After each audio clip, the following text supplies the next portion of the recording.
Hello, hello, hello, and welcome back to the 12. This is a show about Women's Super League, aka the highest division of women's football in England. We're here to discuss all things WSL, both on and off the field. Each week, we'll be breaking down games, showcasing stars, and highlighting important stories surrounding the game. I'm Tom Baum, and I am here with my co hosts, Treb and Mark. And today, it's about playing stupid games and winning stupid prizes, or as I like to say, getting your lick back. I think that everyone knows exactly what I am talking about. Um, so there was a friendly at Wembley Stadium between, Friendly, quote yeah, a unquote. friendly between the Lionesses of England and the U.S. Women's National Team of the United States. And Chloe Kelly was subbed on in the 75th minute of that match. That match ended scoreless. And almost immediately, Chloe Kelly goes up for an aerial duel with Casey Kruger. And in this aerial duel, we'll say that Chloe Kelly won, and she probably fouled her, but a foul was not called. Casey Kruger gets up, dusts it off, probably in her head is thinking, take me to the king. And not 20 seconds later, the lady that listens to praise and worship music goes up for another aerial duel with Chloe Kelly. And they didn't call a foul on this one either, but she literally knocked Chloe Kelly out. That's what like Chloe Kelly was sent home by Serena Vegman. She had a concussion. Um, it's really interesting to me as a City fan seeing Chloe Kelly engage in shithousery essentially because she's not getting playing time with club and now being subbed on for country late in a match. Like is this attitude the reason that we are not seeing her play? Is this really the main issue? Is there an attitude problem? Like, does she need an adjustment? Because clearly, um, Casey Kruger is the one. Like, she hit her with that mama bear strength. My God. And and yes, in the moment I was conflicted because I was like, "Oh man, like now we're down another winger. Chloe Kelly's like is hurt and I'm an American.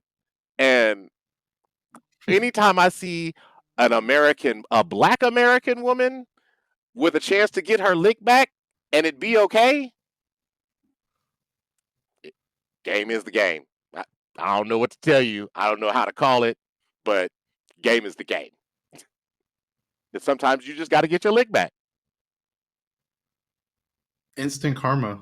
I feel like that's Boom. what it was. It was instant karma. It was, I mean, yeah, I think you're right. If there is an attitude problem with Chloe Kelly, Casey Kruger absolutely adjusted it real fast and in a hurry.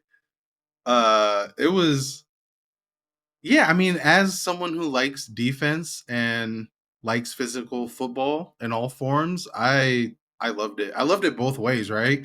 Like it was nice seeing England really get physical with the US because that's not I don't want to say it's not something we don't see because we have seen it in some players. Like you see it in Leia every now and then. You'll see it in Beth Mead every now and then. But like it was interesting seeing it from Chloe Kelly and just from the team as a whole. But also like you saw when you play that game with the US, you better be ready uh, to to receive because they will absolutely meet you where you're at and have no problem getting dirty. And just to put into perspective, like Tom said, you're talking about a player from the US that is probably the most like churchy, Christian, down home, nice person in the world. And she wrecked her. Like, had that been Trinity Rodman on the receiving end of some Chloe Kelly shithousery, it could have gotten real ugly real fast because Trinity absolutely is a player that's going to get her lick back one way or another. She will find you and go across the pitch to get it. So like the fact that Kruger did that to you lets you know like this is a team that doesn't mind getting physical. But it was a fun moment in the match that in a scoreless match late, it was one of those moments I was like, okay. Like first you're like, okay, maybe England's gonna get a little bit attitude to them, find a goal late, and then immediately you're like, oh shit, never mind. Like the US is still focused and this is gonna be a grind these last 15 minutes. So it was nice. I liked it. As a neutral, because again, like I'm a Mexican fan, so as a neutral, it was a fun moment. What I found interesting about that situation, right? So even in the lead-in, Viegman in the press conference, she talked about the players that were missing, right? Lauren Hemp, Lauren James, and she basically what she said was Chloe Kelly has credit in the bank because of her previous contributions to England, but her playing time is a concern. So that was already to me that was kind of a warning shot, like, hey, you gotta you know, you have to earn your way back to a degree, right? And then she doesn't start this game. She gets 15 minutes at the end, which isn't a whole lot of time. And my thing is, right, when you're a player that's trying to work your way back And into a the yellow card. 11, And a yellow card. you know, right? Yeah, right at the end, probably for that challenge, right? But my thing is like when you're trying to work your way back into a starting lineup, part of that is earning the trust of the manager, but when you go around doing stuff like that, it's like, is that really the way to go about it? And instead, not only do you do that and pick up kind of a silly yellow card, you cost yourself the next game because she then wasn't available for the Switzerland match because of that concussion. So it just all types of fucking around and finding Are we out the saying that's a wrong. foul though? Are you saying that it's a dirty play? The one on the sideline Okay, yeah, on that one. Yeah, Kruger. okay. I thought you meant the one Yeah, with yeah, yeah. Kruger because I was like, I feel like No, that no, moment. Kruger. I feel I okay thought because Kruger I did the feel like swing. that moment. No, that's what I mean. I feel like that moment was like a moment, like Mark was saying, like that's how you impress a coach, where you're like, look, I may not be getting my minutes, but I'm gonna make the most out of every minute. And even though you were on the receiving end immediately, 20 seconds after that, it was still a moment where it was like, okay, that's how you kind of get your spot back personally. But yeah, if you're Mhm. talking about that other foul, the yellow card foul, then yeah, that was Well, pretty dumb. well, Mark, to go. And it was definitely one of those moments where you're just like, "Ugh, that's why you don't play with City, Well, and like to Mark's point is like, not only did you make yourself not available for the Switzerland match, now you are like it's a question whether or not you're going to be ready to go like when WSL play resumes. Like, can Gareth like Gareth is already at a dearth of wingers, and he has decided that the two that are healthy, he will play over you in a heartbeat. So yeah, being in concussion protocol is not great. yeah, Yeah, so Because yeah, I mean, I think these next, there's like I think City probably has like probably 4 matches left, right? 2 league matches and 2 Champions League matches before the break. mhm. So like that was going to be her opportunity to kind of work her way back in because, well, I think Hempo's supposed to be out until the new year. Yes, Is that correct? correct. Yeah, so it's like that was going to be her opportunity to kind of work her way back into the team. Now it's a question of even if she'll even be ready for that. So I think she's just creating problems for herself. She one yeah, hundred. and City play Leicester, Everton in the league, and then St. Polten and They Barcelona in go the Champions to League the before. Camp Nou. Yeah, Mm. yeah. I think if I mean for Chloe, the best opportunities were going to be Leicester City and Everton to really stand out and perform. I mean, it still might be. She might be okay for that. But yeah, Tom's right. The last thing you want to do is put yourself at a position where you're unhealthy for a coach that's already proven he will absolutely kind of not necessarily look for reasons, but just won't hesitate to put you on the bench. So, but yeah, fuck around and find Yes, out. It was a great. I mean, we'll talk about the US later, but yeah, it was a nice way to start the international break. absolutely. Speaking of starting the international break, I think the biggest matches of the international break were the Euro qualifiers, in which was it 7 teams qualified for the competition, I believe. Correct. Yes. Mm-hmm.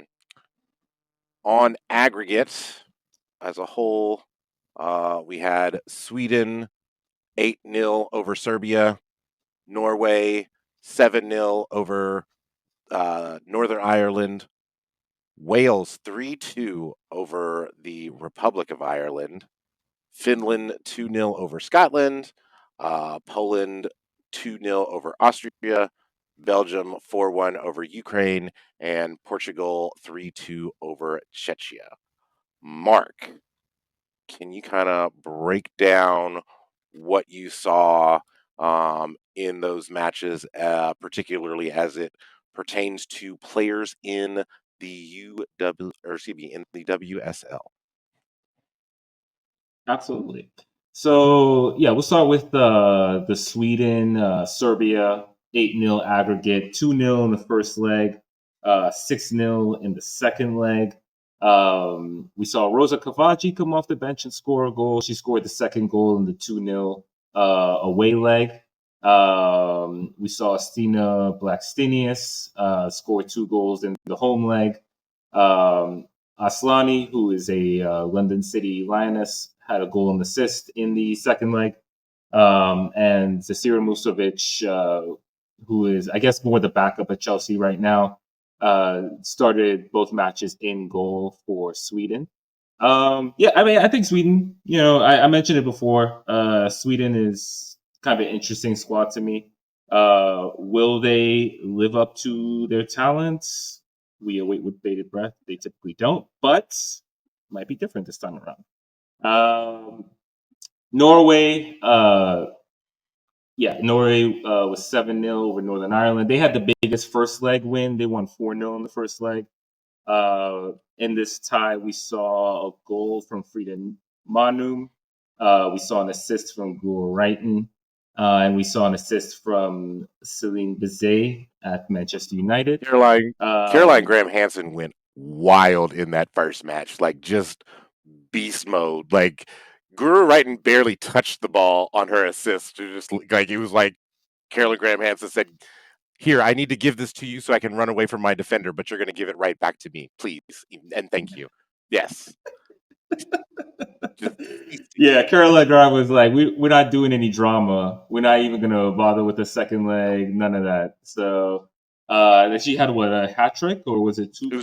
She had a brace. It was 2 goals, yeah, in the first leg, and then she scored a third goal in the second leg. So, but yeah, they I think another intriguing squad as well, especially with those players that I listed, along with others as well. Norway is a former champion, and kind of an old power in Europe. So, be interesting to see what happens there. Wales prevailing 3-2 over Republic of Ireland. It's the first major tournament appearance for Wales. Lily Woodham of Crystal Palace scored a goal in the first leg, and Hannah Kane of Leicester scored a goal in the second leg.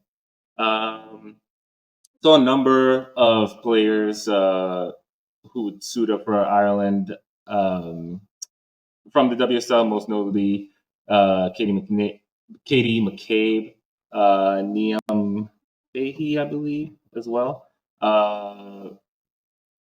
Gemma Evans from Liverpool. But also, I wanted to shout out to Jess Fishlock, who, former WSL vet, now applies for trade in the NWSL. But congrats to her as well. Let's see. We had Finland prevail 2-0 over Scotland. Hold on. I gotta go back to this tie, because I called it this tie was going to be the most exciting of all of the ties, and it was. That was by far the best one. Yeah, by far. And Liverpool, Ireland. Please encourage Nee Fahey to hang it up. Like It's time. It's time. It's time. Like sometimes, like especially with defenders, like when you see them, and they lose a step, and they're positionally aware but can't get to where they need to be. It's time. It's time. When Just the mind is willing but the body is not able. there it is. There it is. Right there. There it is. Right there. Because Yeah. Bar. like she, ugh. I mean, look, hey, Father Time is undefeated for a reason, right? Like, you're not gonna. Like We all know that. I mean, I know that it's like three men talking about a woman's age is like really like Yeah, ooh, and right. like she is We miss you, DP. she's accomplished enough in her career that she can Because I feel probably like say she would agree too. she should Yeah. probably like at that. I mean, yeah, this is also sports, right? Like, at some point when you are, I mean, like, let's just, we would say this about men too, right? Like, if you're over 35 and you're starting to lose a step, usually we're like, okay, you might want to start think about like life after playing, or go to a different league. Like on the men's side, they all come to MLS, so find the MLS equivalent on the women's side. I guess you could try that because it's not the NWSL for sure. Like that, you don't want to come to that He league. told But that like, lady to you know what I go mean? play for Sporting or Benfica in the Primera League. Yeah, Did something you like hear that. me? Did Well, I'm just saying. I'm just saying. Like what I'm saying is just like it just there comes a time in everyone's career. Is all I'm saying. I'm not saying she has to do anything. All I'm saying is if Liverpool and if Ireland kind of want to, you know,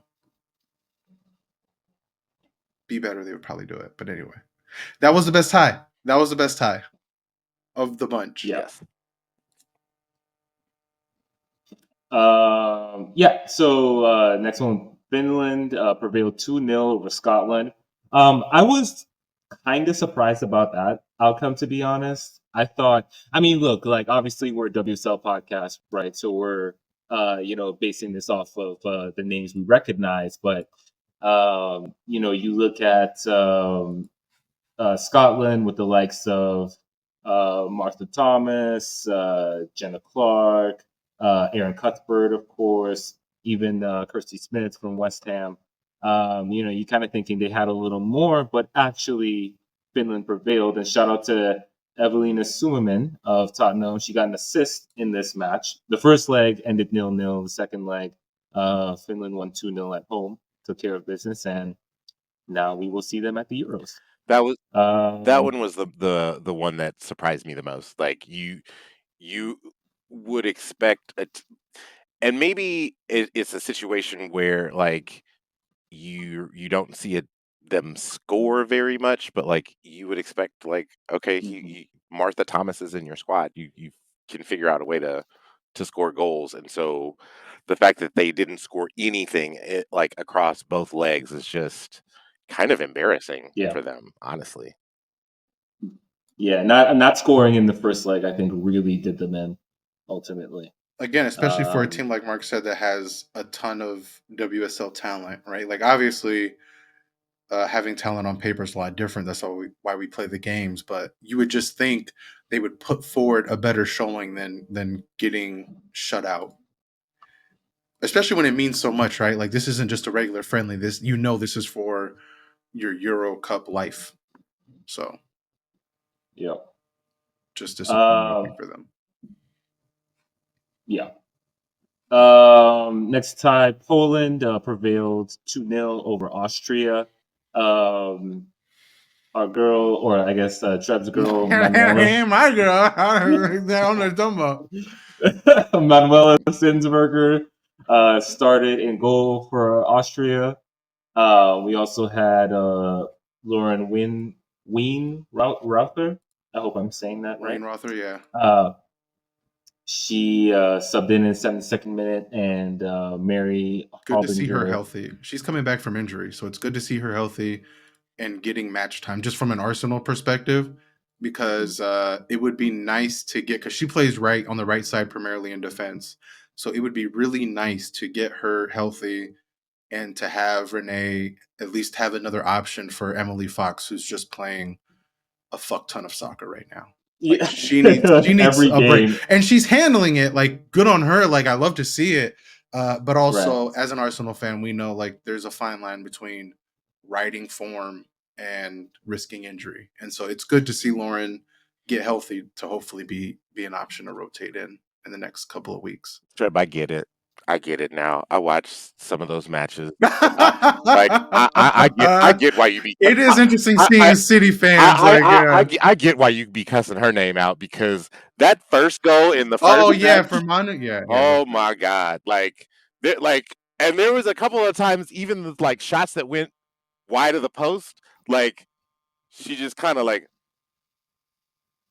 Doesn't like And that's the thing for me. It's just, and I hate calling this out on players because it's like, I know professional sports are hard.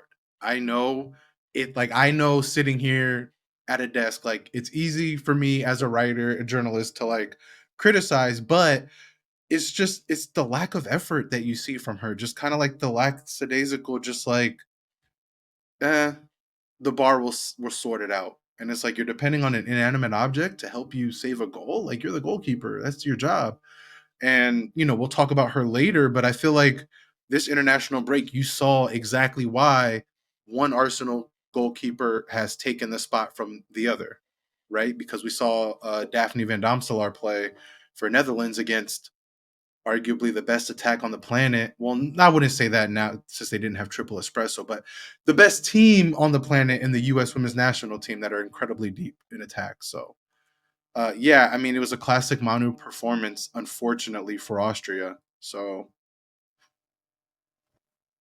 I don't know. I get it. That's kind of like not our problem I anymore. get it. Daphne's starting, so I get it. Like I mean, I'll be interested to see what y'all do. Like if you all let Manu well, get and I feel bad well, because because I think she's a great person, yeah, and she's super passionate about the club, and I hate when that happens, right? Like you get a player, you're like, oh my god, you're just not good enough for us. But like they're super passionate about the club and stuff, but it's just like you got to go. I will be interested to see like when Arsenal sorts out their manager situation and if they just like let Renee be the caretaker manager, like once Arsenal enters into the FA Cup and to the Women's Leagues Cup, like will she get those starts in those matches, or Oh, will I'm sure we don't have like a. I mean, we don't really have a third option. Like we have a youngster as a third option, like a young development player. So I mean, maybe we try to put her in and see what she's got. But I think they still want to win those cup matches. And I think if you're given the choice between a young kind of 19, 20-year-old goalkeeper with minimal experience and Manu, with the defense you have, you can at least say, okay, Manu, just don't fuck up yeah, too bad. no, Especially with the form Arsenal are playing in, right? Like they're scoring goals Right. now, so they just got to be like, look, Manu, just don't fuck up too bad, please. exactly. But we'll see. Just You're right. dive. It's gonna be interesting. She just looks like Please just dive. Yeah, she just thinks a lot. Like she's like, should I be doing this? Should I be doing this? And then like it's already happened. It's like, oh, I'm frozen in time. yeah. Yeah. And that tie actually was a mild surprise to me as well. More so just because I am unfamiliar with Poland's game, but I guess we will see at the Euros. So, congrats to them. Yeah, moving on to the next one. So Belgium prevailed 4-1 over Ukraine. I hope I don't mess his name up. Justine Van Haverment of Everton had 2 starts and she got an assist. And Amber Tiziak, defender for West Ham, also started both legs.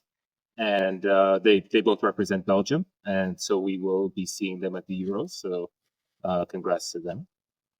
And Portugal prevailed over Czechia 3-2. No WSL players to talk about in that one, but I'm just curious to see Portugal. I think, they're kind of a fun side. They feel like a kind of a newish team in the women's game. I know they have like your Jessica Silvas and so forth, but are there any players in particular from Portugal that you guys are looking forward to seeing? Oh yes, Jessica Silva. yeah, I mean, Jessica yeah. Silva for sure. Like she used to play here, and it was great. Um, Ah, uh, Yeah. Also like in their last appearance, like they were the ultimate chaos team in the Euros, especially in the group stage. They ended up drawing every single one of their matches. Like And some of it was like them drawing because they dropped the lead. Some of it was them drawing because they fought real hard to equalize in a match that they shouldn't have equalized. Um, so like ultimate chaos. I think Bit of everything. yeah. Yeah. I just want to like see that from them. Yeah. Yeah, I'm not looking to I'm looking forward to the Euros for sure. I think that this is a pretty decent group of teams. Along with the other 9 that have qualified, like your England, your France's, your Spain, Netherlands. And as the women's game continues to get stronger, these tournaments, continue. I think will continue to get better. And I think this is a wide open field. Especially since I don't really know who the best team is right now. I guess Spain kind of by default, but even Spain have their flaws, right? So, Spain is Spain is and well, flawed, and If like they because Laya Alexandri is hurt. Laya Alexandri is their best defender. That's not saying a lot. I understand that. As a City fan, yes, I understand that. However, she is their best defender, and until she's back fit and can defend, like I mean, it's low key crazy that they're still calling in Layla Wahhabi for for caps. Mhm. Like I would have thought that time would have passed for that player. So the last time we saw Spain in a major tournament, they were getting dusted by Brazil's forwards. So God dang. we'll see. But I think you're right. I think But it's like no, Spain by default, maybe England at 2. But I think this is a year in the Euros where anything, legitimately anything, could happen, also, which is going to be so much fun. I want to see France with a healthy Marie Antoinette Katoto. Oh my God, that's the one. Like that that drastically changed the French team that we saw at the last Euros, and um, mhm. not having her hurts France a lot. You could argue that France definitely advances past the semis over England if they had her because they couldn't score at all. Um, and Grace Goyora was just doing whatever she wanted through that midfield. And yes, England's midfield has changed quite a bit since then. Um, but yeah, they Marie Antoinette Katoto could be the ace in the hole, so to speak, for France. And didn't she recently Yeah. say she wanted to leave PSG? Like, isn't she going to have like that motivation too of like looking for like kind of like, hey, come get me? I feel like I read that. I mean, I wouldn't be surprised. Like if you're playing in France and you're not at Lyon, do you really want to like and you can play for another big team? Do you really want to stay in France? Yeah, Yeah, but I guess we don't have any yeah, more thoughts on that. yeah. We'll We should move on to the the other friendlies that were like these were actually friendlies. Well, friendlies, supposedly, right? supposedly. I guess we'll start with the most hyped friendly of the break. England, the Lionesses versus U.S. Women's National Team. The match itself, I thought was kind of a dud, to be honest. It was, you can Obviously, say it. It that was struggle ball, supreme struggle yeah, ball on display It from both was. sides. It I was. think you saw 2 managers that really didn't want to Ooh, lose, right, for various reasons. Obviously, Emma Hayes returning home don't want to catch that L, right? And then Wiegman, with all the heat that she's been getting from the media, the last thing she needs is another loss Is this Emma year. coming in and catching that W? Right, that too, all of that, right? So I thought England's back line was interesting. Greenwood played at left back, I believe is what we saw, with Jess Carter and Williamson in the middle, and Lucy Bronze on the right. And I mean, they performed well. Mary Earp started in goal. I think the goalkeeper situation, it'll be interesting to see how that plays out. Although I have to be honest, like especially after the way the media was talking after this match, it kind of feels like Mary Earps has the momentum, and it kind of feels like it's her job to lose at this point. Um, I think the even though the goals that Germany scored against England weren't necessarily Hannah Hampton's fault. I think that probably left a bad taste in people's mouths, right? Um, so yeah, I mean, they got the clean sheet, and especially considering the U.S. had, generally speaking, the run of play in this match. I think England's backline performed well. Probably England's backline, I think, was the best thing about this about their particular performance. Oh yeah, Um, I would definitely agree with that. Um, and I don't know if whatever beef that Alex Greenwood and Serena Vigman had, if they worked it out. I'm hoping that they did, because it is kind of interesting that there are certain City players that Serena Vigman just that she will call into camp but will not play. Um, so mm, now I'm like, well, you're wasting everybody's time at this point. Like, for who, for what? So um, I am happy to see that we have put that foolishness behind us. Um, and it was good to see Jess Park get a start because to me, Jess Park is probably the most in form attacking midfielder or forward that England has, like outside of Lauren Hemp, mhm. like, but like she's also not healthy right now. So right now Right. it's just part. Yeah, I also thought it was interesting that Jessica Nas got the start. I guess I don't expect her to start come the Euros, right? Like I think England have, especially if England are healthy at the forward line. I think they have enough options there where Nas becomes like a rotation option. But this is part of the reason you have these friendlies, right? Is to see what certain players who aren't regulars, see what they can give you. Um, I don't know if Nas necessarily took her chance, right? Like I thought she was okay. Um, she played in some decent crosses, but in general, I think England going forward was just kind of a struggle. And it didn't help that the midfield really just couldn't connect. I think in part because the US midfield pressed them out of rhythm. So um but yeah, and we mentioned, of course, so Chloe Kelly and Fran Kirby subbed into this game. I believe it was the 75th minute that they subbed in. Yes, Let's just double check that. So it was, yeah. And so unfortunately, both of them actually got hurt in this game, ended up missing the second leg. We talked about the Chloe Kelly thing, right?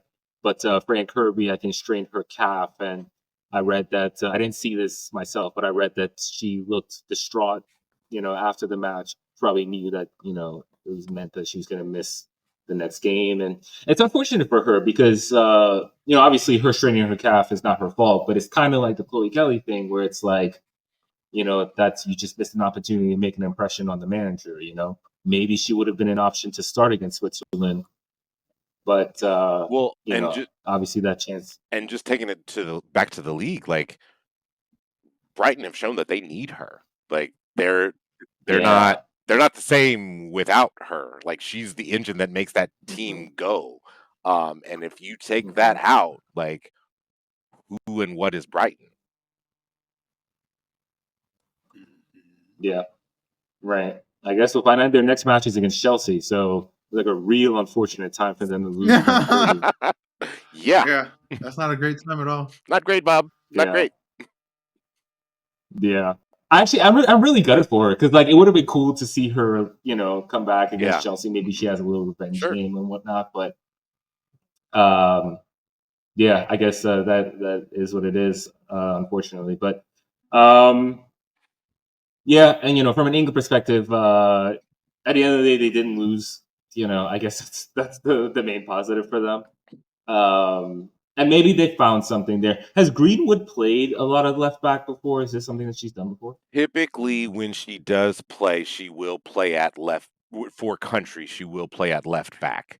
Um, there have Okay. been times where Serena will go three at the back, um, and will play her as the left-sided center back. Because I think that there were some matches like during the World Cup that they did that, and it was her, Leia, and Millie Bright. Um, Millie Bright was in the center, and Leia was on the right. Okay.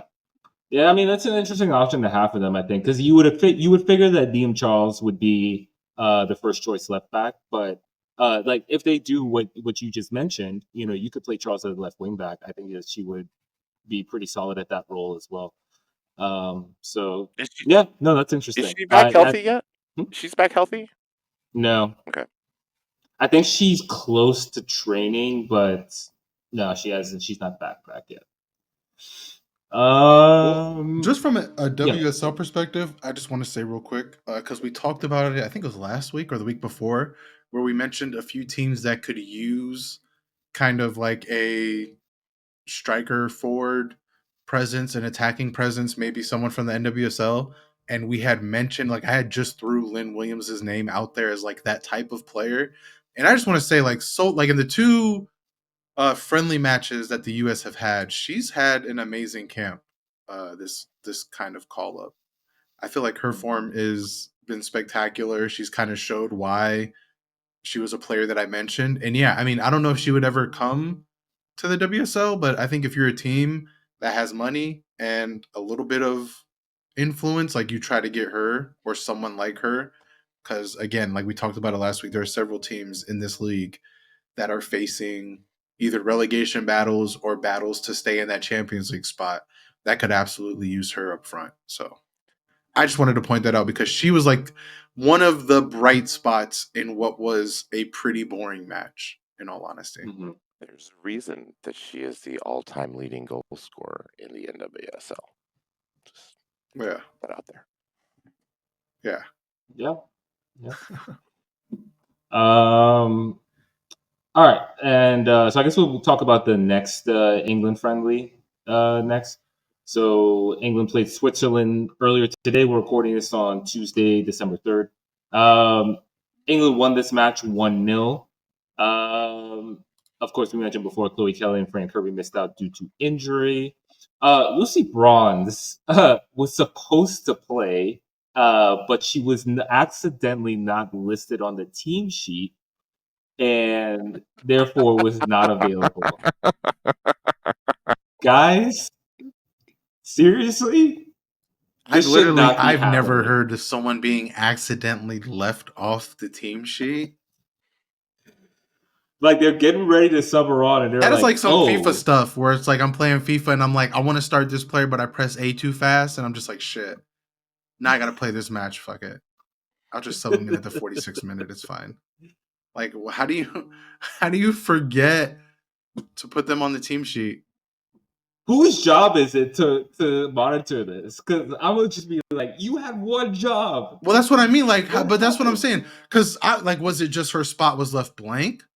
Because Did she did someone erase her decide to write name? down the wrong Did player? she erase But her that's what I'm name? saying. Like, Like, just like, nah, I ain't got it today, Serena. You can kiss my back, kiss my ass. I'm going home, going back to London. she's like, actually, she told the person who turned it in, is like, actually, Right. I'm scratched today. Yeah, Exactly. little knock.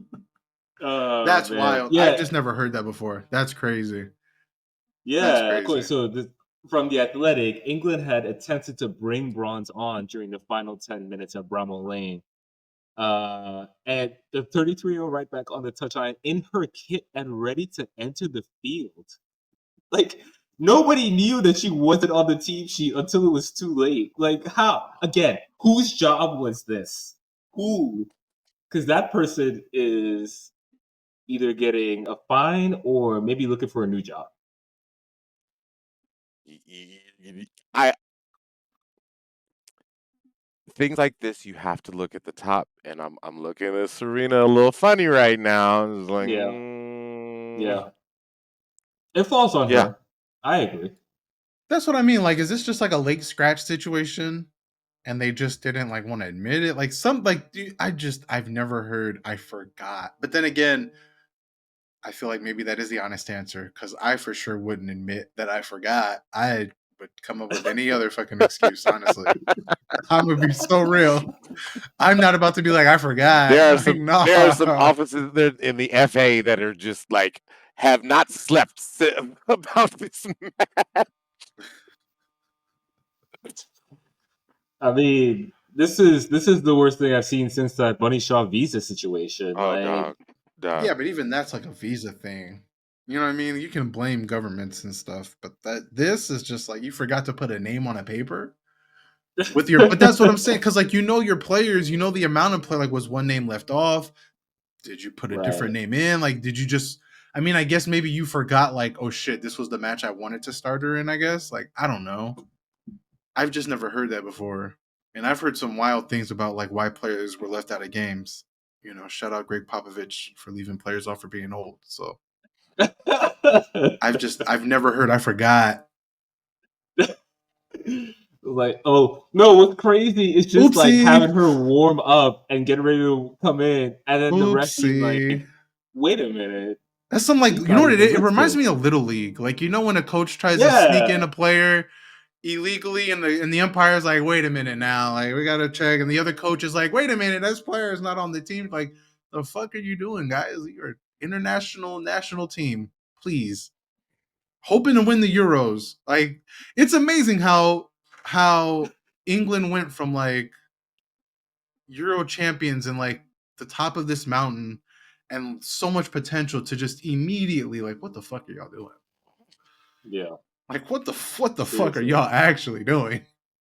yeah. Went to the World Cup final. Yeah, they did, Yeah. didn't they? I see Gave this. See, it's Spain gotten all so they bad so wanted, fast. I forgot about that.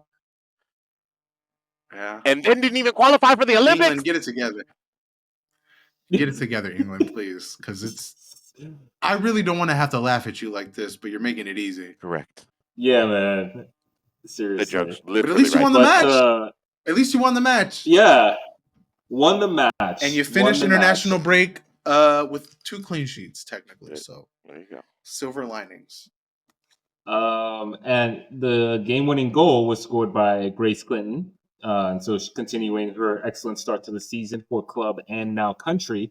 And so let's kind of circle back to that Chloe Kelly conversation, right? Because Grace Clinton is somebody who would be competing for one of those attacking midfield spots. And that could have been you, Chloe. Instead, now you let this other person snatch your spot because you want to do dumb stuff. Like, Has Chloe played but midfield? she plays on the. I think she technically plays the wing. She like Okay. kind of Yeah. a forward No, that but cuts because I in. know Grace is more like out and out 10 almost. I'm just curious, like, are they even in the same position? But I guess it Right. depends I on how can't. England player. Because England might not play Clinton at the 10, huh?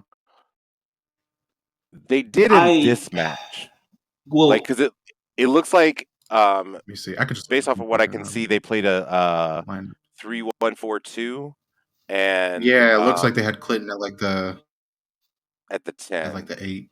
But it also lists.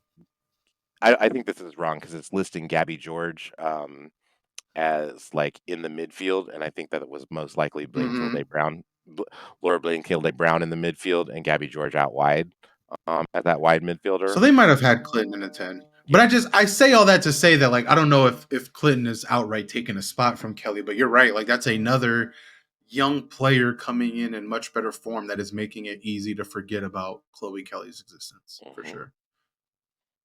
Because again, when you have right. young talented players that look like they can play anywhere, you're more apt to try them anywhere. I was surprised. Yeah, and I think Grace Clinton. Go ahead. Sorry, go ahead. Go ahead, Mark.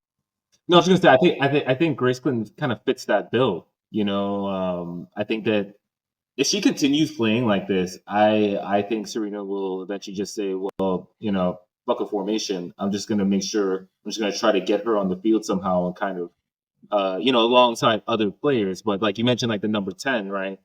They have Park. If Lauren James comes back I was about to healthy and say that's firing, another one. Have her with James Park up there. I mean, right? that's a dangerous attack, Yeah. especially in Right, form. exactly. I guess I was just Yeah, impressed by how much squad rotation that Serena did. Like you see almost basically a whole new backline, introducing Esme Morgan and Millie Turner, yeah, going with the back three, getting Gabby George a start, um, and getting her, like, based off of what Google's telling me, getting her higher up the pitch, so that she's more impactful on the match, and does not have to defend as much, um, which is probably better for her, especially coming back from injury. Um, Aggie Beaver Jones getting a start, well deserved, based off yeah, of her club form. Um, I She do. also had yeah. Ruby Letitia out Mills. wide. Like Letitia is usually a central defender, and Mhm. she had her basically playing almost like a wing back I type role. do want to read this quote about from Serena Wegman on Lotta Wubben Moy, who was called in for this window, but that was only because Myla Tissier, right, was injured because that was her with the concussion. No, she played the second match. Letitia played the second match, Who was out because of the the Switzerland match. who Letitia started the Well, Swiss match. well, Chloe Kelly had the concussion. No, but there was Yeah. But somebody was there someone there was else? someone else that um had a concussion, and that's why they had to do the emergency call for Lotta Wubben Moy. Um, I'm not Mm. sure of who it was. I can look it up. You can keep talking. I'll look it Yeah, up. it was gonna bug me until I figured it out. But Serena Wegman on Lotta Wubben Moy, quote, "She's a little bit further away in my plans, especially with the competition going on with our center backs." End quote.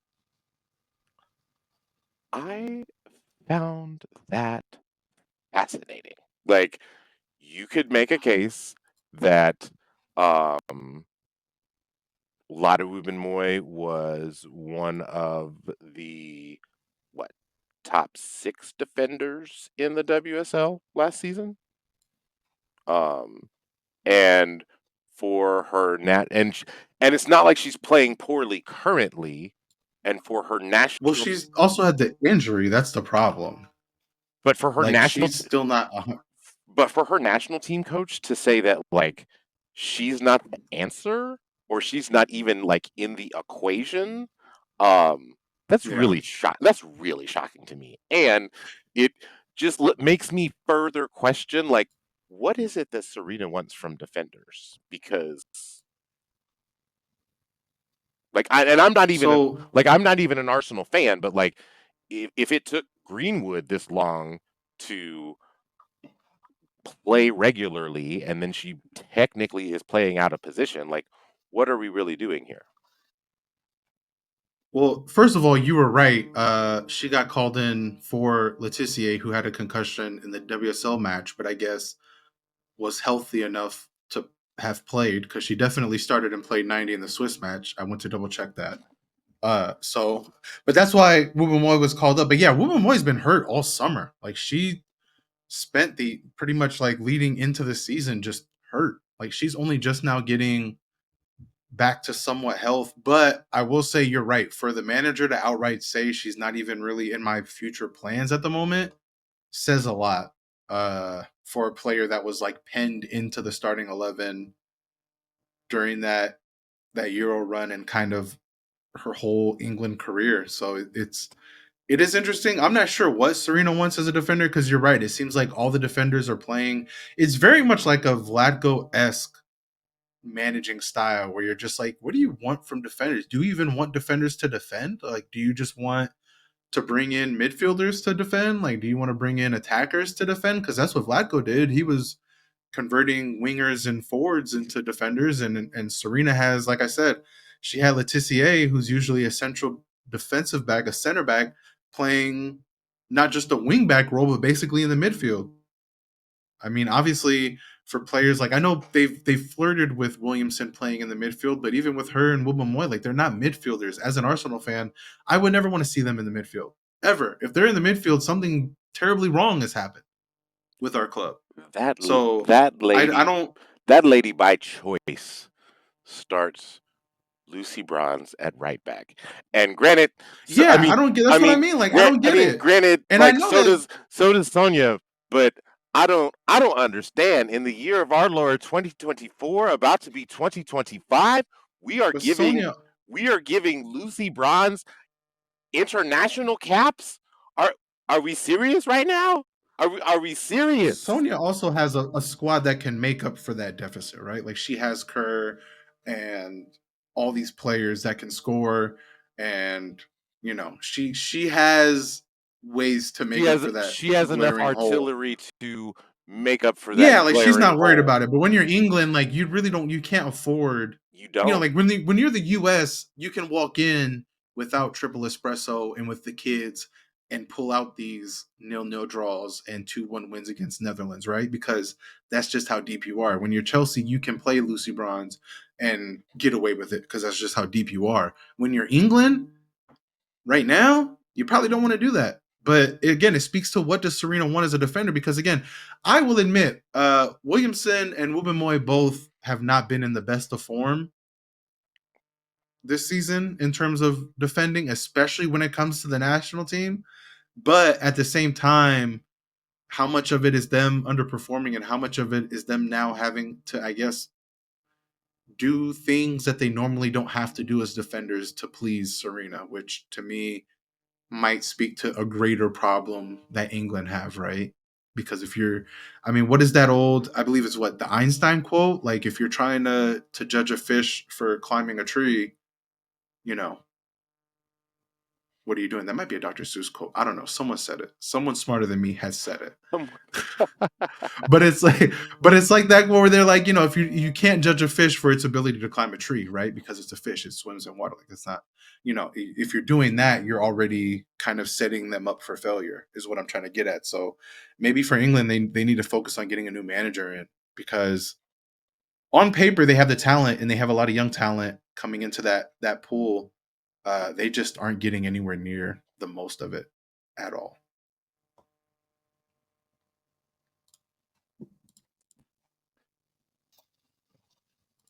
All right. I guess probably wrap up thoughts there on England. Yeah, Unless you guys have anything try to else. finish up these international matches. Yeah. So So we'll move on to the Australia Brazil matches. So Brazil flew to Australia for kind of a 2-match series.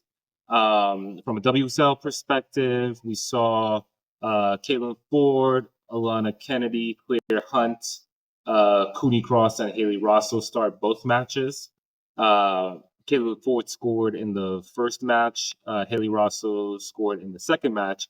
However, Australia lost both matches. The first match of those, Brazil won 3-1. There's some interesting quotes that came out of that, particularly from Australia interim manager Thom. It was a pretty physical match, right? And Somani was basically saying, "Hey, would love it if the ref protected my players a little more, maybe." I just thought it was interesting that I guess Brazil. I didn't see the match. I didn't see the highlights, right? So I'm not going to judge. But according to Thom, Brazil were particularly physical. Do we? I take it with a grain of salt, but Are you gonna? Are you? I was just about to say the opposite. Are you taking that with a grain of salt? Like, do we need to have seen the match to think that a Common Bowl team was physical? well, yeah. But I mean, like, okay, it's that, You know what I'm right? saying? Like, Like, am I going to be there's surprised if a someone was complaining about Mexico being physical if I didn't see the match? Like, I'm not going to be shocked that's if the that's the thing. report. Like, same with Jamaica, same with US, Yes. same with Brazil, same with Colombia. Like, We these are two conferences, I guess you call them. CONCACAF and Common Bowl are two conferences that absolutely breed murder. So I'm not surprised. the Yes, the Western Hemisphere, like the Americas, uh, we like a certain brand of football, and we play it. Violence. That- yes, violence. That's how Violence. that's that's how we play over here. So, um, excuse me. I don't know, like y'all invited them, and let's be vi- let, and let's be very very clear. This was Brazil's B team. Like, if it's Mm. not Yeah, you didn't even get the shithousery of if like it's not like they brought in Marta. It's not like they brought in Adrian. Luana because she's They've getting yeah, ready. Yeah, yeah. she's It's not like they brought in Angelina. They didn't really bring in like all of their big hitters. Like, they didn't bring in did they bring in Caroline. Dabinia? No. Oh, So yeah. Dabinia is done with the national team after she ain't Oh, is passed. she? Okay. Oh, after she ain't passed to Caroline in the World Cup for that That's wide open true. goal. Yeah, that's true. Like, they That's they true. do Yeah. not want to mess God. That with beef is her. real. That is They're like, real nah, you're good, brother. beef. You're good, brother. That's that Carlos Vela Mexico beef then, huh? That's Yeah, that. That's that. yeah. We'll see you Stop. when the federation undergoes different presidents, and we'll see you when you're like, Correct. yeah. I, Okay. and I didn't realize they that. even Okay. got a new coach, and that don't matter. Like, P is not the That's what I coach. mean. Yeah, you're gonna need the federation to change Yeah, everything. Like yeah, that's what happened with yeah, Mexico and Vela. Like it took an overhaul of. Anyway, yeah. yes, I understand now. Okay. Hmm. But yeah, like you didn't even get the people from Brazil who will absolutely make your life hell Murder with that. you. So Mhm. I feel like I, Thom. I think that's so savage, Thom. You invited him, like you knew what you were getting. You knew what was what. Like, don't. What is yeah, that? that I guess that's my thing too, right? That's why I say grain of salt because it's like I am used to that type of football, you know. So how much of Okay, this yeah, in is that way, yeah. oh they were so physical versus you just weren't ready for that? Like, Well, I think it could be both, right? I think if you're not ready for that, you definitely feel like, uh, you know, you feel like you're being unjustly refereed. I mean, we saw it with Barcelona against City, right? That first match of mhm, Champions League where Barcelona absolutely as a European league team or as a kind of like on as a Liga league team, they're not used to the physicality that the WSL has, right? And so right, when City was out there being Whooping overly that physical, ass. kind of yeah, basically, you very much Barcelona was like, "Hey guys, we play differently here. Please get the whistles, get the cards out, like help us." And you have Bunny Shaw, you know, Marshawn lynching people. It's just so some Over and teams, like you said, some over teams and just aren't over. used to it. Yeah, some teams just aren't used to it. Maybe Australia aren't. Uh, it is hard to say, right? Like I would have to hear Sam Kerr say something like that for me to feel like right, there's credence to it. Because I feel exactly, like someone like Kerr, it's like if she's like, "Hey, we need to be protected," then I can be like, "Oh, it must have gotten real spicy," because she's not going to shy right, away from that kind of right, play. So exactly, Listen, all I know is exactly. that I'm so happy that Mary said, "Nah, I'm cool on this one, y'all. Y'all got it." Like, like, no, she saw the vision. Brazil. Oh no, we can't be having that. I'm gonna just be at the crib with the man. Yeah, right. He said, I'm gonna fly all the way uh, back to Man, Australia to get yeah, my ass kicked no, well, she was like, figuratively and literally. yeah." He's Mary like, saw Mary saw Chloe having to go up against the U.S. and was like, "No, I'm gonna do what she didn't do. I'm gonna have the foresight and awareness to help my career. I'm gonna take this break. I'm gonna just stay healthy. mhm, And when Gareth need me, I'm gonna slide in that thing. correct, correct. So I wouldn't be surprised But if we see uh, Fowler get a run. Is what I'm saying. but shout out to Brazil though. I mean, that's a good because like it does seem like they brought a lot of locally based players as well, and to go all the way to Australia and to get 2 wins out of that. Yeah, I mean, I think we've seen a gradual improvement from Brazil these last few years, and I think that major trophy is coming sooner than later, but hopefully not too soon because go USA. But um, I mean, can you imagine uh, 2027 is in their home? That's right. That's right. Exactly. That would actually be really cool if they won on home It soil. would be crazy. But yeah, so moving on to Jamaica, they also played a two-match series at home versus South Africa. I believe both of these matches were played at Montego Bay. Mhm. Now you have to forgive me because finding anything on this match was difficult as hell. Bruh. But Bruh. Unfortunately, Jamaica on both men and women's side are notorious for like hoarding their information. It is unless it is a match against a team that is going to handle it on their end, like you're almost never going to get anything from a Jamaica match, unfortunately. JF. Especially the women's side. JFF is a deep, like, most football federations are unserious.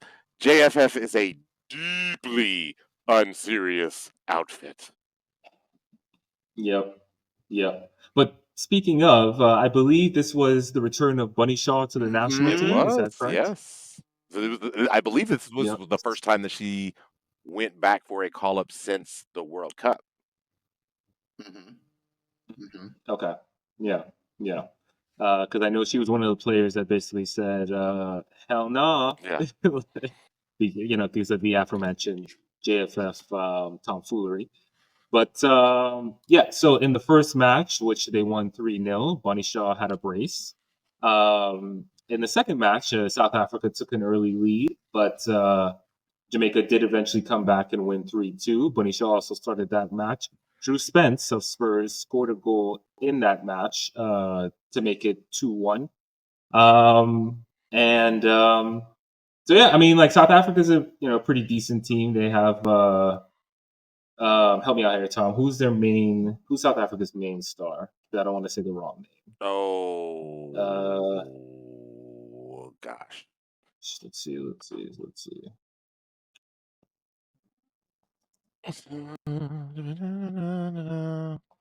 And it was the one that scored the brace for them.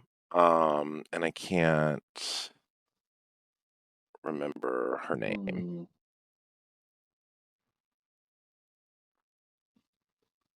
Mm, all right, not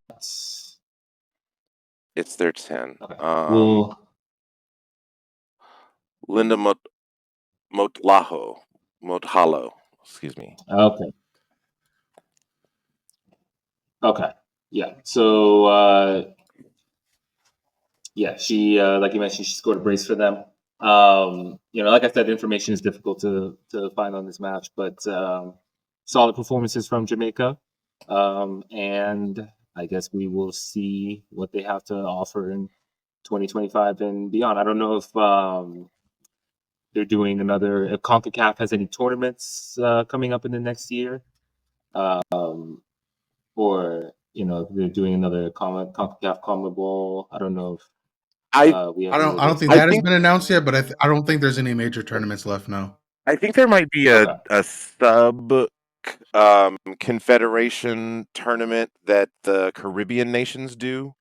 Well, isn't That's what there I was like? Well, wondering. there's always She Believes as well. I'm not sure that they'll get called into She Believes because I think that field is already set. But like, I'm pretty sure that they do like a um, and I forget like just like the Caribbean and Central American nations um kind of do a tournament. So I think they might be doing that. Um, but yeah, I would be interested to see what how Jamaica fares in that because I think that the last one that they won. Um, Also, I think it was really interesting that Rebecca Spencer only started one match as opposed to both. She started the first one and Mm, not the second one. Um, and that might just be Hubert trying to get um, more experience and like it is a friendly, so like you are gonna take risks, I guess, so to speak. But I did find that interesting. yeah. Yeah. No, hopefully, we'll see Jamaica in more competitive matches because, it's important that they keep playing, right? Like, obviously, most of the players play some sort of club football, but actually building chemistry as a team and being tested in high pressure environments is certainly important for everybody, but particularly for them. Um, and I guess the last friendly we'll kind of talk about is this U.S. Women's National Team versus the Netherlands that was played today. Um, the U.S. somehow won 2-1, despite being outshot 22-5. Emma Hayes started a lineup that confused most people. Uh, let's see. I caught a bit of the second half. I didn't Oh, I see. subjected myself to the whole thing. So I yeah, very much. Yeah, it was pretty much the same struggle ball you saw against England multiplied by 5. It was very much a match that the Netherlands will absolutely be feeling like they should have won. First of all, shout out Uncle, shout out Alyssa Nair, because yep. in her final international match, she announced that she was retiring from the national team. They This was put her that lady farewell through match. work. Well, that's what I'm saying. She earned her ovation for sure. I mean, usually in last matches, you kind of just like go through the motions and you're celebrated and it's all good. No one gives it, like, no one cares. This was very much like, no, you're going to stand on your head for 90 minutes and like you're going to have to save everything. And she did, because, like you said, 22 shots for the Netherlands and probably 6 of them were point blank range. Like, I'm still shocked the Dutch only had 1 goal. I am shocked they lost this. Well, I'm not shocked they lost it. Anytime you kind of let the U.S. hang in there, they find ways to win. That's just what they do. So, as this match went on, the way that it was going, you just felt something was going to happen. And of course, in true fashion, in these kind of matches, the equalizing goal comes off of an own goal, headed off of the defender into the back of the net.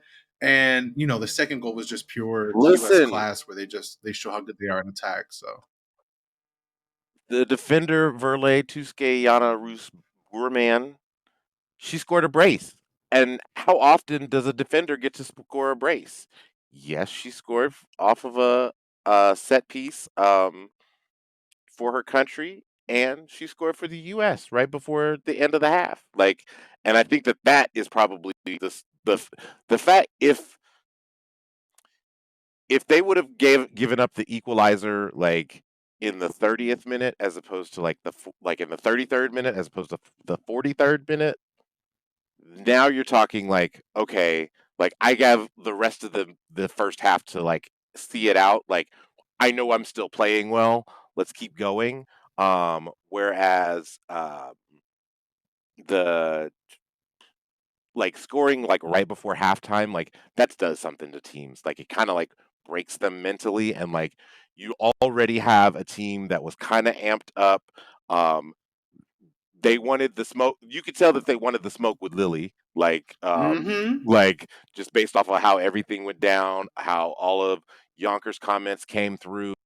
Um, so when you're already that keyed up, and then that something that happens like that happens right before halftime, like that kind of devastates a team, and like they weren't really the Yeah. same after that. No, I mean, because like you said, it's a moment where they fought so hard to take the lead. They fought so hard to get more goals. They couldn't, and then to have the equalizer come off of a headed deflection off your defender just absolutely sucks. And I talked about it earlier.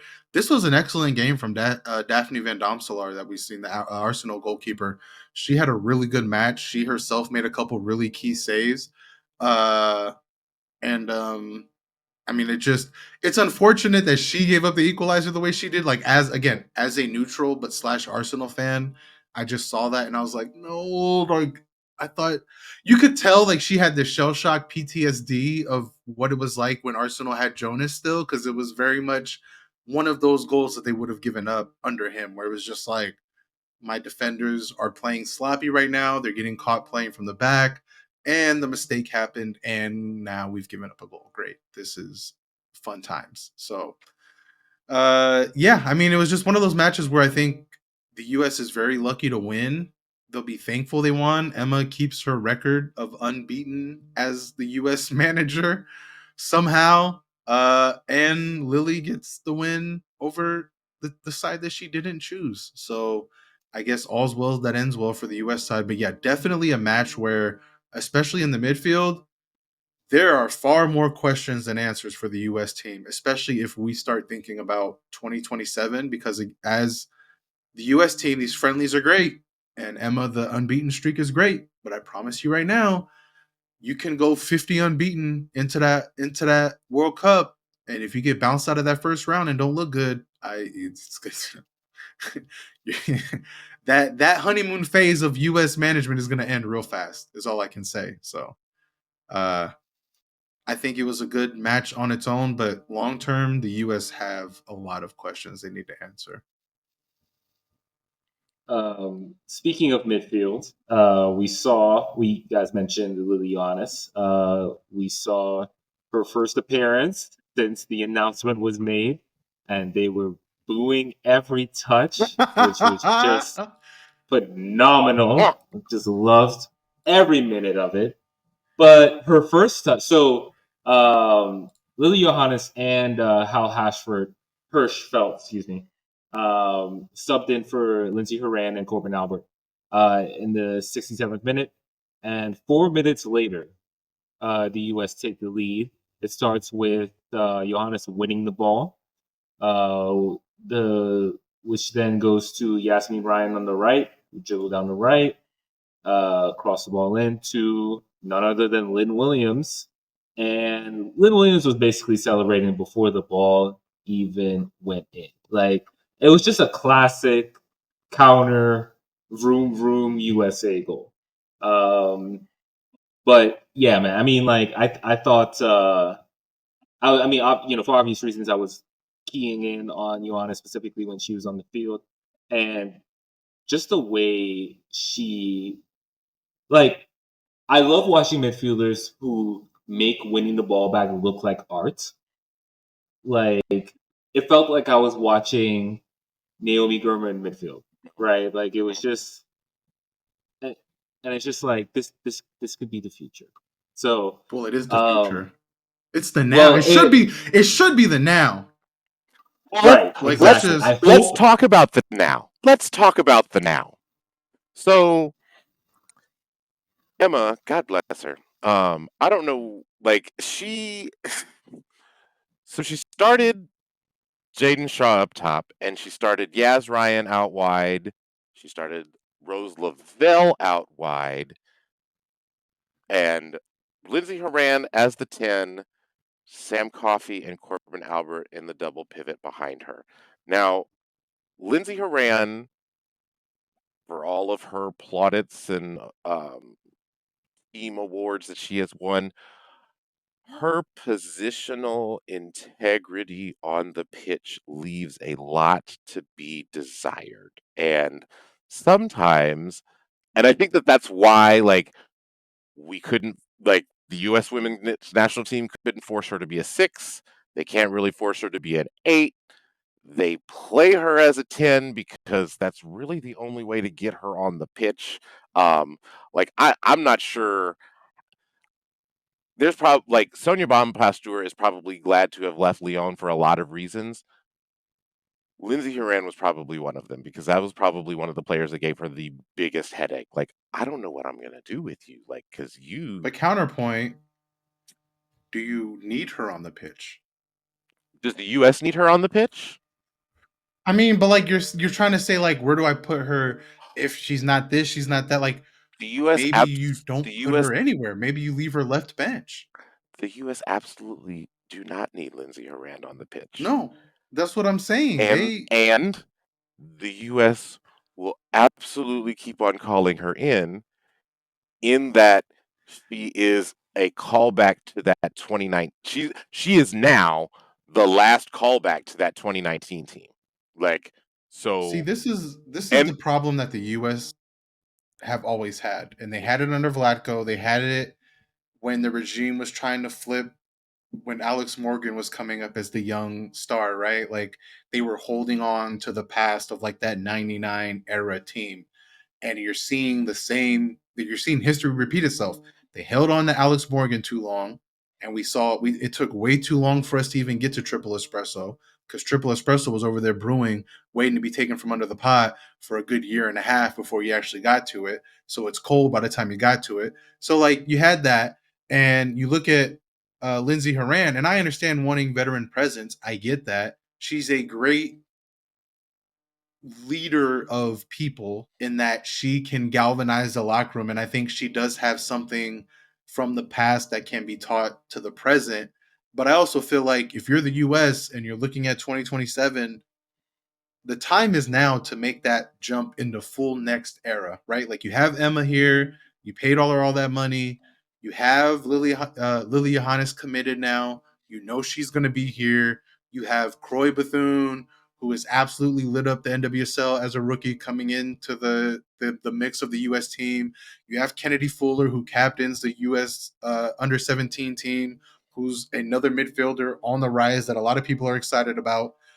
You have options, is what I'm saying. And to continually put someone on the pitch, and again, like I can understand Haran's worth, but when you look at the style of play that the US very clearly want to play, and I think a lot of that is more the players want to play than Emma wants to play, because I think especially when you get Trinity and Sophia in there and like all the regular starters, they very much want to play fast. You have the young Alyssa Thompson; she loves to play fast. So I think it only makes sense to have your 10 a player capable of playing fast. And right now, Haran just is not capable of doing that. The momentum dies when she's on the ball, and it's not because necessarily she's doing everything wrong, but it's just she just doesn't fit the system. She's not the right puzzle piece. Lily is. That's why 4 minutes after she comes on, the attack breaks and Lynn Williams is celebrating a goal, right? So I think the US just needs to stop hanging on to the past. But again, that speaks to the country as a whole. They love hanging on to the past. So once they can do that, Well, their soccer team will well, actually be good. well, Yeah, well. like, it's one of those like I'm answering my own questions as I talk, but like the US needs to stop doing that and needs to really go both feet into the future. So Okay, but I can see Lindsey Horan's value to the U.S. women's national team more than I could ever see Corbin Albert's well, uh, value to the U.S. women's national team. you I want just to want drop to that stat on us, Tom? I know you've been sitting on it, let waiting me on it. just drop this stat. Shout out to our guy Jason Anderson over at Pro Soccer Wire.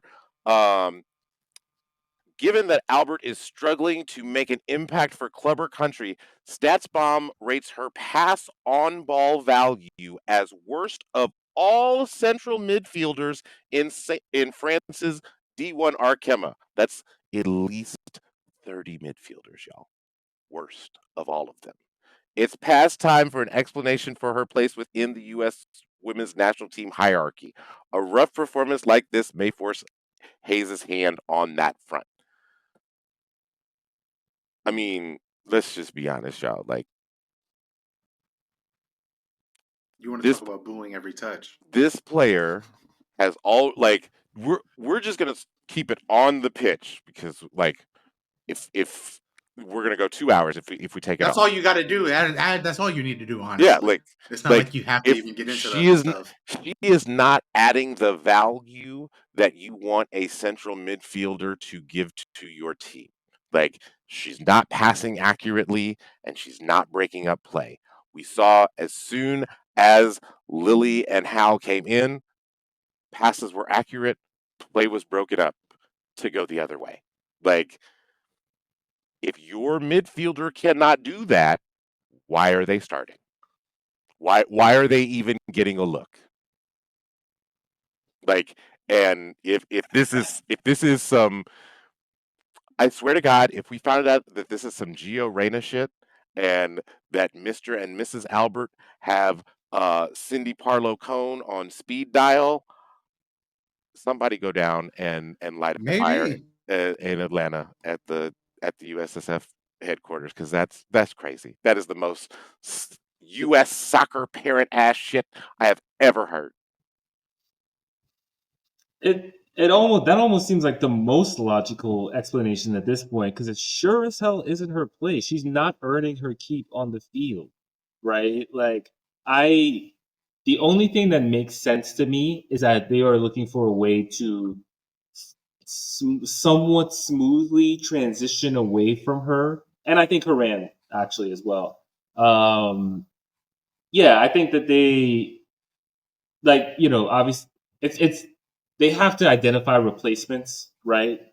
So like obviously Sam Coffey, They've that's one for the identified them. well, You have them right, exactly. And everywhere. so it's just a matter of, all right, we're gonna move towards these players and prioritize them and phase certain players out. That's what I'm hoping happens over the next couple of years, because if it doesn't, we can forget about 2027. I mean, Alex Morgan is proof that it won't happen because again, they held on to her through an Olympic tournament, through a World Cup tournament where she absolutely was atrocious. Like they allowed her to get called up through 2.5 years of bad football for club and country.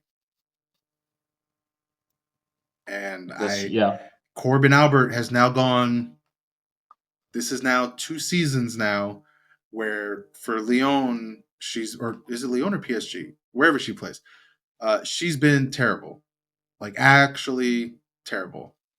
So I think, I mean, I don't know. First, the excuse was we're calling Corbin up because we want to give her a chance to work out of her bad form. Then it was we're calling her up because her form isn't necessarily too terrible. Then it was we're calling her up because we have to complete the victory tour stuff. So I just, I don't think there's ever going to be a proper phase out time. They just need to drop her. They just need to not call her up, period. That's how you phase someone out. You say you're done. And that's it. But yeah. Someone's got to do it. And I mean, honestly, like I think the buck stops with Emma. You know what I mean? Like, if we're gonna give her credit for, I mean, like she was the one who essentially retired Alex Morgan, right? I mean, Alex Morgan played that friendly in I think it was early June, and then she didn't get called up for Olympics, and that was it. It should be that kind of straightforward of a decision for a player that's not performing. Let's really call it what it is. She was trying to retire her in the CONCACAF W Cup because she wouldn't have got a call if the officials ACL was still intact. So Got her, Right, yeah. Yeah, right, that's true. right. But again, like the same with Corbin, right? Like a lot of people said, well, when Lily commits, she'll be phased out. Okay, well, guess what? They were both there together. So, Right. Right. but I think that's Yep. the biggest problem for the U.S. For a team that has everything, for a team that wins it all. I think if they don't address that midfield for 2027, you could be looking at another World Cup where they're not lifting it. So, Yeah. Agreed. All right. Any more thoughts on the U.S. or any other friendlies you wanted to, or we let's good dive to? into the reason we're all here in the first place. let's do it. Let's get back to the league because we got a The meaty slate return. on Sunday. All Sunday matches. Yep. Yep. Yeah. So I'll just kind of read the fixtures and we'll kind of talk about which ones interest us. We got Man U versus Liverpool. We got Manchester City versus Leicester.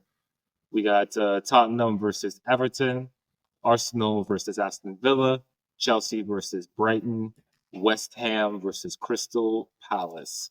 Treb, which fixture are you looking forward to most?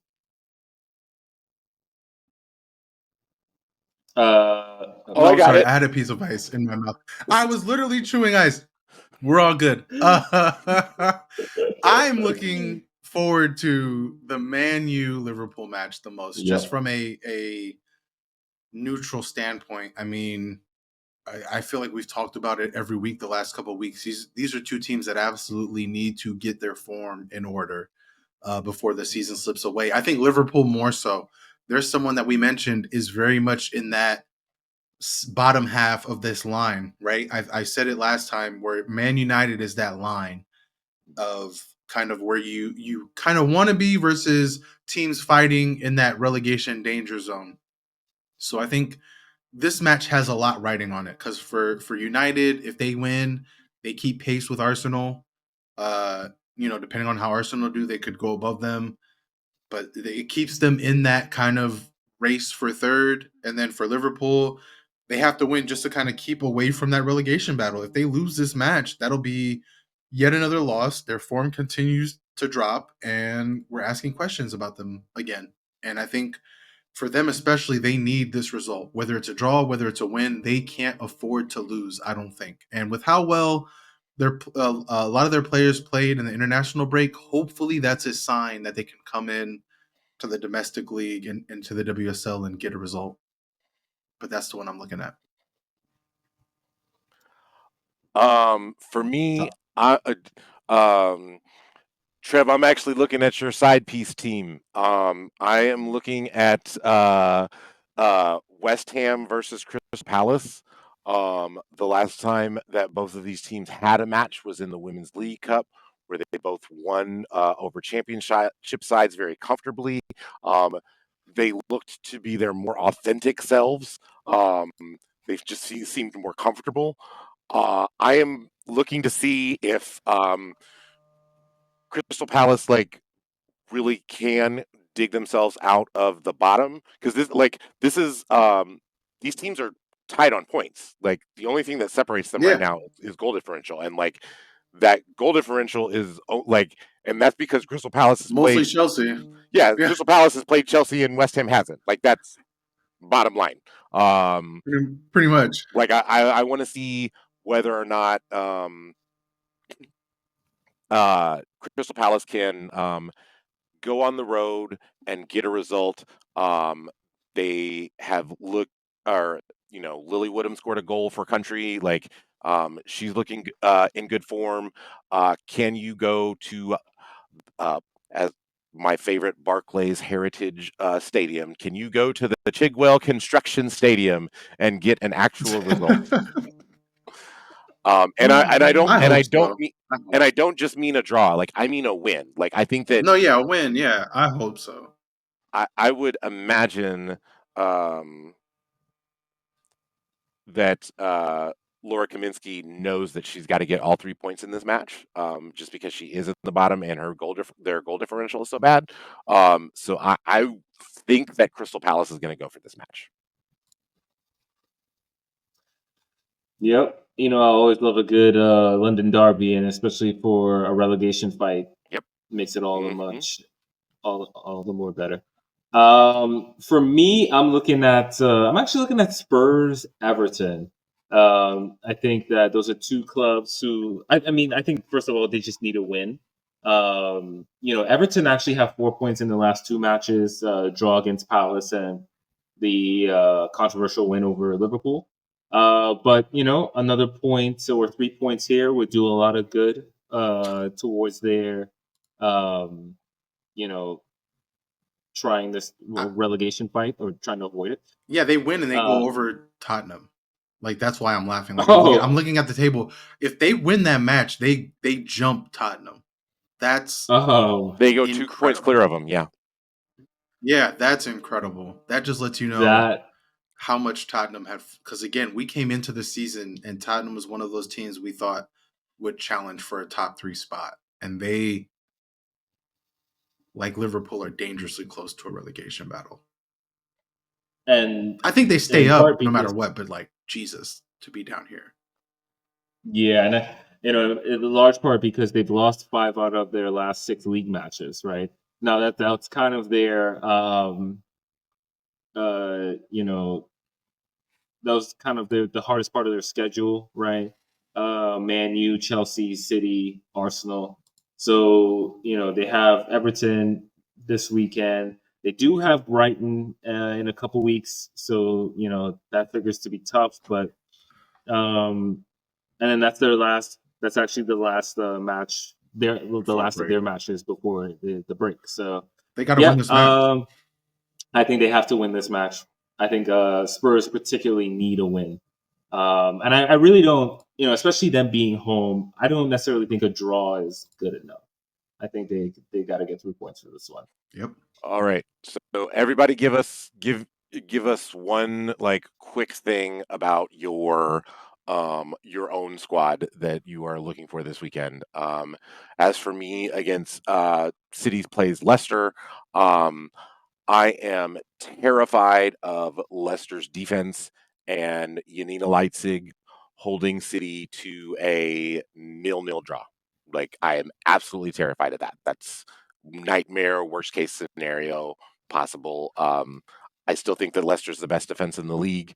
I think that they might have the best goalkeeper in the league as far as shot stopping goes. Um, and yeah, Yanina Leipzig scares the hell out of me. I am looking at Joanna Redding Cannerud. So her last 8 appearances, she does not have a goal contribution for club or country. The last goal contribution she has is the last international break, actually. So I think she's been okay. I did think that she left maybe 1 or 2 goals out there versus Man U. But yeah, I'm curious to see if she can get back on the score sheet with a goal or assist. And I am looking to see how Renee continues to do in charge of Arsenal. The last international break we had was when she was freshly appointed, like she had just gotten appointed. There was a decision to give her more time, and in that time, they haven't allowed a goal outside of the Man U match where they drew. It's been incredible form for Arsenal. I think when you talk about their next 4 matches before the winter break, it's kind of like your typical Arsenal matches, right? You have Villa at home. They should, on paper, win that match this Sunday, but we'll see. Again, that's something that I want to see. They have Liverpool on my birthday. Should be fun. And they also have a chance to win the Champions League, or win their group in the Champions League. They have fought their way back and have gotten the results that they needed, and they now control their own destiny. So I think for me, just looking to see how Renee does, how the team plays coming off of break, players individually had another great break where we saw Arsenal players score lots of goals and contribute to their respective national teams. And you know, we'll see how that goes. I'm excited for that. And I'm also interested to see how the subs look, because that's one thing me and Deepti talked about in their last match. We saw Renee kind of really take the subs into her own hands, where we saw subs come in at the 55th minute. We saw Rosa Kofashi come in at the 80th minute. I think she'll get a lot more time coming off of the break that she had. So, yeah, I'm interested to see how they look, if the form can keep going. Treb, is this a job interview for Renee? Um, I think so. I'll be honest. I know I that you're still I I know your still I know your perspective is a little bit colored on yeah. that based off of like But that's what your I'm saying. closest to Because Becky for me, Queen. like as an Arsenal fan, right? Like I want a coach that I feel like can walk into any room in any club around the world and point to a player and say, "That's the player I want. Tell me the number, and I'm leaving here with that player." I feel like Arsenal are a club that deserve that kind of coach, right? Like you look at the men's side, I think Arteta's that kind of coach where he can walk into a room and be like, "Yo, what do you need me to tell you to get you over here?" Right? Like they're being linked with players like Arda Güler and other, really good midfield. Like this is an era of Arsenal I've never seen. So like on the women's side, I want that. At the same time, I think we've passed the new manager bounce, right? Like I think there's been enough time and enough break. And that's why I'm so interested to see how they handle coming off of this break. Because if they go into winter break not having lost, or maybe having suffered one loss in a tough match or whatever, like if they can win, 3 out of their next 4, I think serious conversations have to be had about whether Renee stays or not, because you can't use the new manager bounce for the rest of the year. Like that's not how that works. She took over 5 matches into the season. Like this has mostly been a Renee team, and she looks like she's starting to incorporate her own style. So I think short answer, yes, it is a job interview. I've also am of the camp that I think she's earned the rest of the year, no matter what happens. So I feel like Arsenal should just kind of take their time and just say, look, we'll go full on. Unless a great manager falls in your lap now, I just think you say, hey, We'll do our due diligence, but there's no rush at all. And I think Renee has at the very least earned the season to get us into that third spot, and to see, like, you never know. There's still points to be had in the race for the title. So I think that's fair. I think that's fair. I like yeah. that. All right. Well, we're going to wrap it up right here. You can find us on Apple, Spotify, YouTube, wherever you listen to podcasts. Please hit that follow button to stay up to date when new episodes drop. Leave a rating and review if you can, because we would love to hear your feedback. There are 12 teams, 6 matches, 4 hosts. We love you, Deepti. You're listening to The 12, and we will see you next